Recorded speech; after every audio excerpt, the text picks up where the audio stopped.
So I just made that decision. Like I was telling my sister, I went back, and when they took that from me, I went in the back, and she looked at me with this smile. God bless you, baby. I love you. Where your tithes? I said, I'll pay him.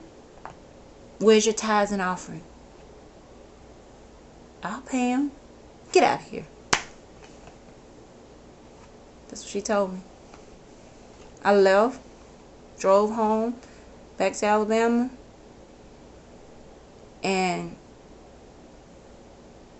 I made a decision to be free. I drove to church so many times, didn't have the gas money, car had broke down, just took chances just to go to a church service. And I called my sister, and I didn't know how I was going to get out. I knew I had to get my money in my name. I had to figure all that stuff out. And I got home, I cleaned out my apartment because I had so much stuff of leaves and stuff under my bed and all that little stuff that she was teaching.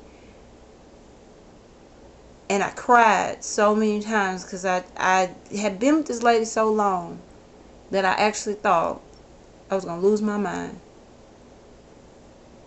I was just so stressed out. All the fear started coming up. Am I going to die? What am I going to do now? And you know the good Lord was right there. Even in the midst of my depression, he still was right there. I was crying, and the Spirit of the Lord said, go research witchcraft. I took all that stuff and threw it away, and I went on the internet and researched it, and just to show, just like she was using those scriptures of Psalms, and it's on there. The information is out there. And I was like, wow. And I recognized manipulation. I recognized pain. I recognized everything. I went, once again, try to reach out to family members. Everybody still kept silent. I couldn't understand that. Nobody wanted to talk about it. At all that damage that had been done, nobody still wanted to talk about it. Everybody still goes on like nothing has happened. Everybody. And I went through so much anger. I'm like, wow. Called my brother. Called Tom. And at that time, he wasn't really talking that much. He was just listening to all the information, and I told him what happened. And he said, well, Lex, I know she hurt you, but you gotta forgive. And I apologized to him, and I said, Tom, I'm sorry. I said, remember when you was in the hospital, and I really wanted to be in the room and see you? And I said, Tom, now I respect your decision. He said, Lex, that was my decision. And that's my decision. But he never badmouthed me or downed me. But I got my life together. And you know, it took me 7 years to get my GED. And now that I was away from her, I realized it shouldn't have took me that long to get a GED. She told me, you ain't gonna use it. You ain't gonna use it. I don't know what you want it for. You ain't gonna use it. Me and my brother struggled with that GED too. We just got a lot in common. He said, Lex, you know how long it took me to get my GED? When I first started out. I said, how long? He said, 10 years. He said, but I got it. He said, I got it. So, we had some very similar issues alike. We did. So, I got out, just went under depression, thinking something bad was going to happen to me. You know, the lady, my aunt was still getting my check in her name. And I talked to my oldest brother. My oldest brother got his ways, but he don't play. I told him what was going on. And I said, I don't know how I'm going to get this phone off. I don't know how I'm going to get this phone cut off of her. He said, you know what? Cut that phone off.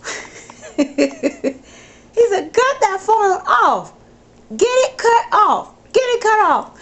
That's what he told me. He said, that's crazy. Get it cut off. He don't play. I love him so much. I'm letting him cope the way he wants to right now. I'm respecting him. But if you ever see this, my oldest brother, I love you. I love you. But he said, you know, he's just a firm person. I respect him for that. My sister the same way. Older sister. She's the same way. So my older sister and my older brother, they got ways alike. And me and Tom really got a lot of ways alike. We do. So after going through all that, then I reached out to my mom, and it was years before. Me and mama had been split for years. So my mom was really going through a stage where she was sick and she was going to her mama to get help. And she finally acknowledged that she needed some help. For some particular reason, I walked over and I stayed walking distance from her, and for years we didn't talk to each other. But I went to my mom and I talked to her and I told her what happened to me. And I told her how I felt. And after, you know, even though I was going through my own pain, I picked up the pattern what my grandmother and my aunt was doing. They was going to do my mother the same way they did me. They was riding her to church, babying her up, helping her with her paperwork, all that stuff. And I picked up on that so quick, and I thank God. And it was God. I picked up on that. I pushed beyond my hurt towards me and my mom. I went to my mama. I said, Mama, let me help you. I said, let me help you. Let me help you. I know how to do this because I'm on it now. I said, let me help you. I went to the lawyer that represented her. I told them, I said, you take the names of these people off. They call, don't let them know any information. Went to her doctors, told them same thing. Do not let these people in on information. I went to my sister and I said, we gotta do something. So they're gonna do the same thing they did to me. So Mama accepted. She said yes. She said, I'll let you help me. And I took on the responsibility of helping my mama get what she needed to be. And we told my grandmother, and she got so mad. So y'all treat me like a dog. Sad. But if you recognize, it wasn't okay. You know, you need to be with your mama. It was really saying, you cutting my money off. That's what really she was saying. Because she know how that stuff worked. She get other people's money like that too. Still now. She know how that stuff works. So I didn't care. I told my sister, I said, don't pay no attention to her. Don't pay no attention to her. She just wants some money. I took my mama in, and me and my mom in that moment, we became close. And we're close now like ever before. We talked about the things that happened between me and her. I didn't sugarcoat it. I didn't paraphrase it. I went to my mama and I asked my mama, why did all this happen to me? She wouldn't talk. I kept pushing. I didn't care. I was going to get my answer. I asked her, why did you put me in the home with somebody that you didn't like? Why? I kept pushing. And she finally broke. And she said, Lex, she said, I had my own problems. She said, I was young. And she said, I had my own struggles.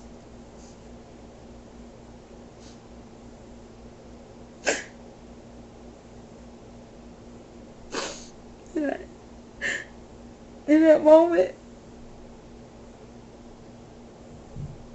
I told my mama, I said, Mama, I said, from this day on, I forgive you for everything that happened to me.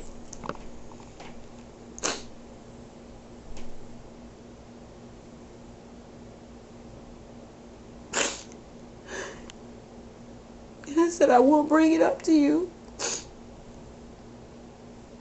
I won't make you feel lesser than a person.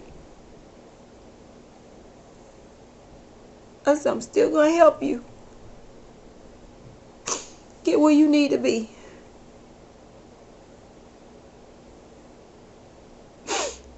And I made that decision to do that. I made that decision. It wasn't easy. It's not easy. Watching your mother suffer with a mental illness. But I promised my mama that I would not turn my back on her. And I just deal with it. I just deal with it. I just deal with it because you're never going to get another mama. I just deal with it. Me and her became so close. I love my mama so much. Y'all just don't understand. My eyes is more open to the fact that she didn't mean to hurt her children. Because she didn't know. She didn't mean to hurt us. Every day, I pick up the phone and call her. She don't talk, I talk. She talk, I talk, she'll respond. But you know what? It's process. We getting somewhere. I brought my mom down here in Mobile because she had to have surgery. And it's the little moments that mean so much. We sat down. We sat down at the table at McDonald's and we ate together. And it's the little stuff that means so much.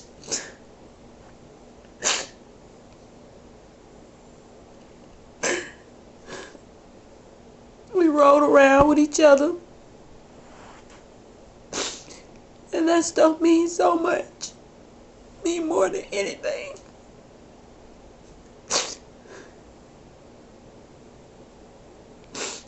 And I keep praying. And I keep believing God. And I keep showing love. Even if she don't really like to talk that much. I make sure I go check on her. Especially now. Especially now that she lost her baby son.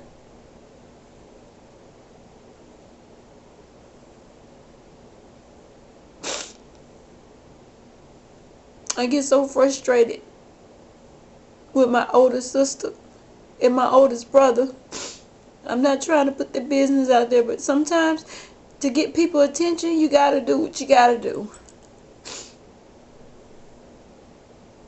Sometimes you can't tell them they won't listen. Sometimes you have to. And this is what I'm doing. But I get so frustrated with both of them. I understand that they've been hurt. But do you know, it was 10 years. It took a funeral for me to see my oldest brother. 10 years. My sister was caught up in the wrong things, and she didn't even come to the funeral. Her mind was on the wrong issues about Tom, and she didn't even come to the funeral. And I get so frustrated with them, but I'm learning. I'm learning to let go and let God, because I can't change everybody. I can't. I have a life that I have to live, and I can't change the world. I'm learning. If I could, I would, but I can't.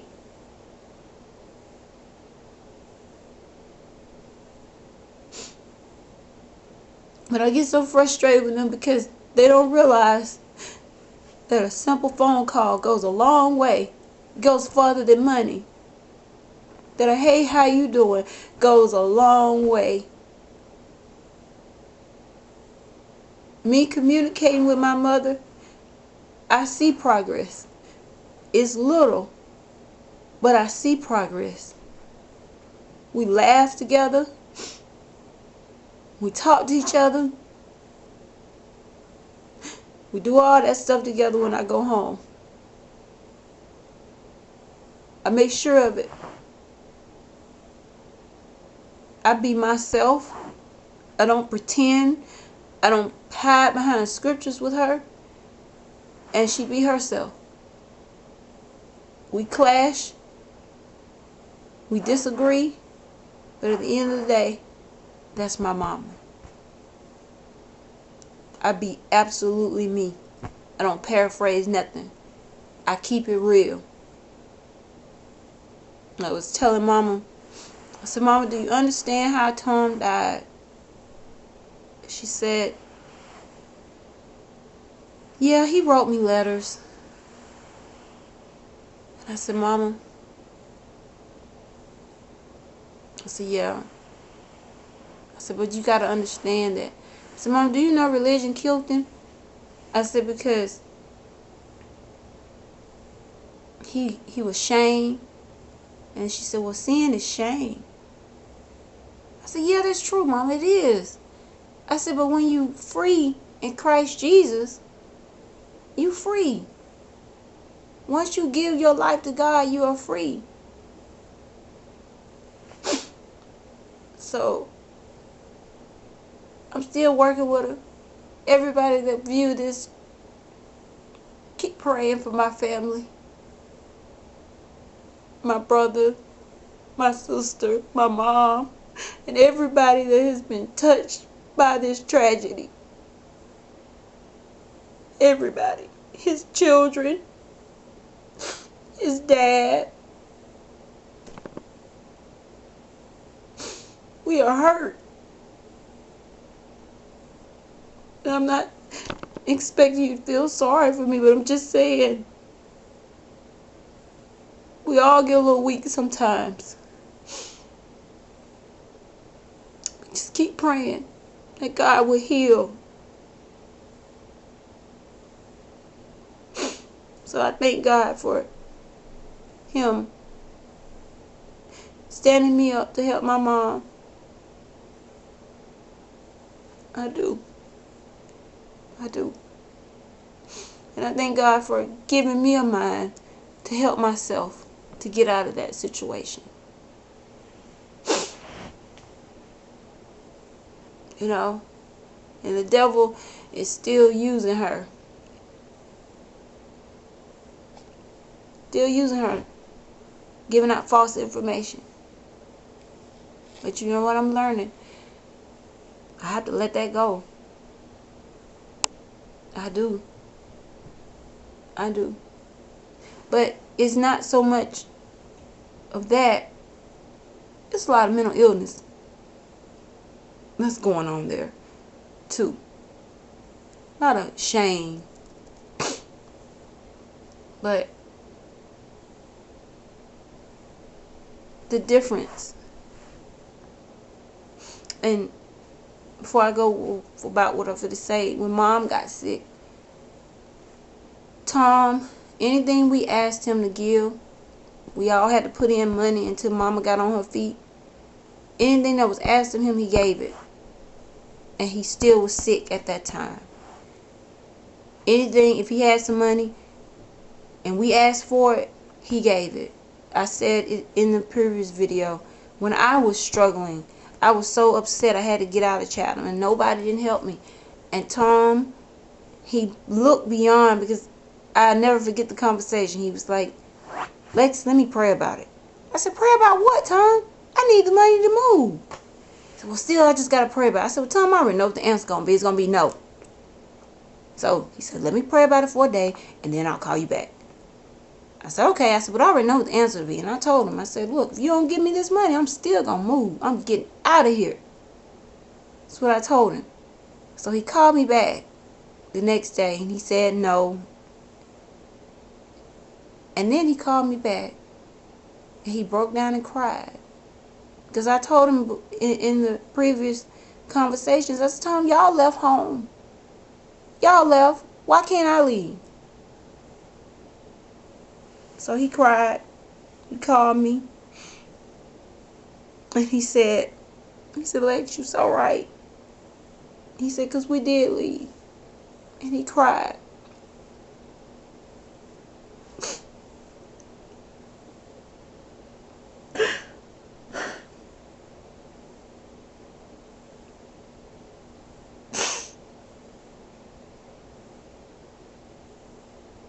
He cried. And he was really suffering then. But for a moment, he pulled down his wall and he helped me get on my feet.